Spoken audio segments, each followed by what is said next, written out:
June 25, 1950. 4 a.m. North Korean tanks cross the 38th parallel. Seoul burns, millions flee for their lives. But this war didn't erupt out of nowhere. Its spark was lit 5 years earlier, on the very day freedom returned to the Korean peninsula. August 15, 1945.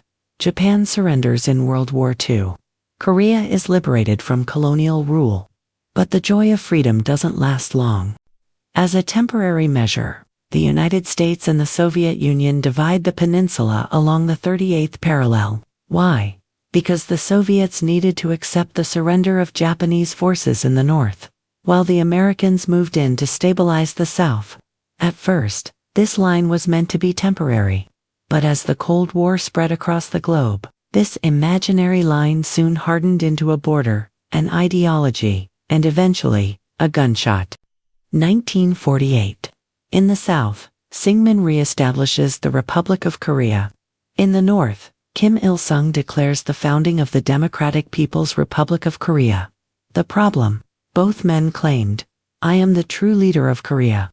They saw each other as traitors, and a war for legitimacy had begun. But why? Syngman believed in United States-style liberal democracy and fierce anti-communism. Kim Il-sung believed in communist revolution and Stalinist ideology. Each was convinced their path was the only correct one. But ideology wasn't just a matter of belief, it was a matter of survival. And each saw the other's existence as a threat to their own.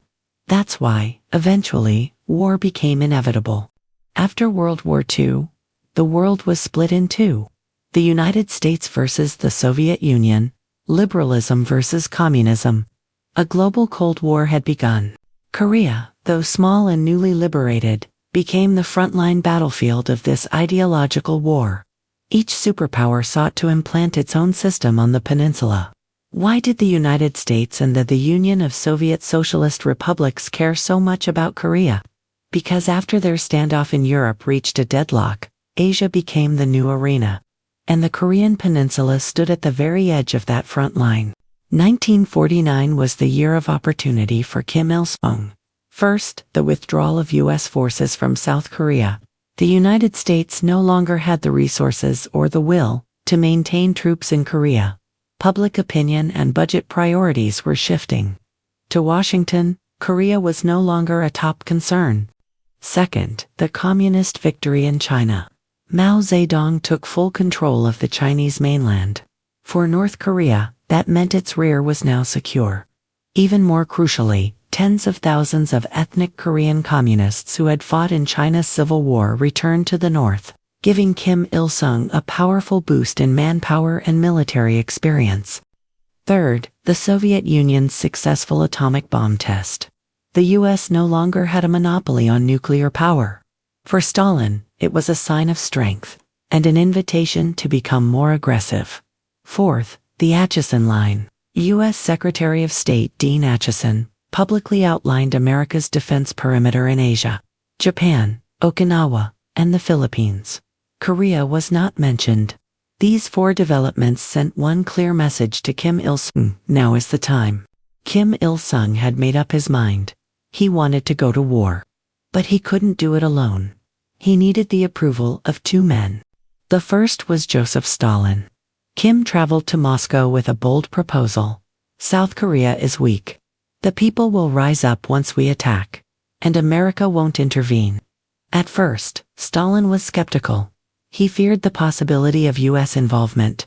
But as he analyzed the shifting global balance, China's communist victory, America's military withdrawal, the successful Soviet nuclear test, he reconsidered. Finally, he said yes, but there was one condition. You must also get China's approval. Kim Il-sung now turned to China's leader, Mao Zedong. At first, Mao was cautious. He had just finished a long and brutal civil war. China was rebuilding, but Kim promised a swift, decisive victory. A war that would be over before the West could react. He assured Mao that Chinese troops wouldn't be needed unless things went wrong. Mao, intrigued but not fully convinced, finally agreed. If necessary, we will help. By the spring of 1950, Kim Il-sung had secured two critical green lights: Stalin's support and Mao's silent approval. With both powers behind him, North Korea began its final preparations for war. By June 1950, North Korea was fully prepared for invasion. Troop strength, nearly 200,000 soldiers. Tanks, around 150 Soviet-made T-34s, artillery, aircraft, and logistics. Overwhelmingly superior to the South. In contrast, South Korea was drastically underprepared. Its army was half the size of the North's. No tanks, no combat aircraft.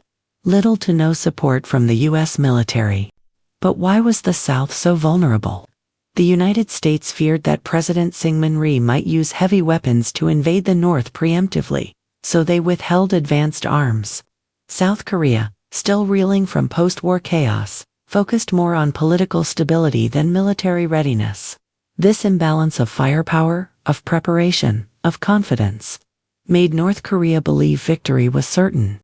June 25, 1950, 4 a.m. Without warning, North Korean forces launch a full-scale invasion. Artillery roars, tanks roll across the 38th parallel. Seoul falls in just 3 days. Kim Il-sung is certain. The South will collapse any moment now. And it almost did. But Kim had made one critical miscalculation. The reaction of the United States. The United States immediately declares the invasion an act of communist aggression. President Truman calls it a threat to global peace. Within hours, the U.S. brings the issue before the United Nations Security Council. At the time, the Soviet Union is boycotting UN meetings, protesting the organization's refusal to recognize Communist China. With the Soviets absent, the Security Council passes a resolution to take military action. As a result, UN forces intervene, and the U.S. Navy and Air Force are deployed. The following month, U.S. ground troops are also sent in. What began as a civil conflict on a divided peninsula has now escalated into a global proxy war. After more than 3 years of brutal fighting, an armistice was signed in 1953. But no peace treaty followed.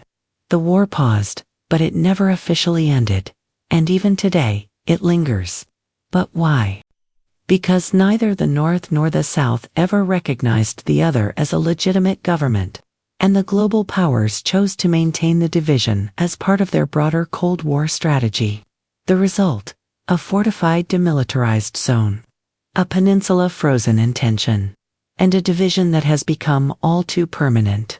The Korean War was not just a civil conflict, it was a complex tragedy, fueled by Kim Il-sung's unshakable ambition, a weak and unprepared South Korea, and a global Cold War that turned Korea into a battleground, and the cost of miscalculation, millions of lives lost. We remember this war not simply to honor the past, but to understand the present, and to protect the future. History whispers a warning. Wars don't begin in a single day. They begin when ambition builds, opportunity opens, and someone makes a choice. And once the choice is made, the consequences echo across generations.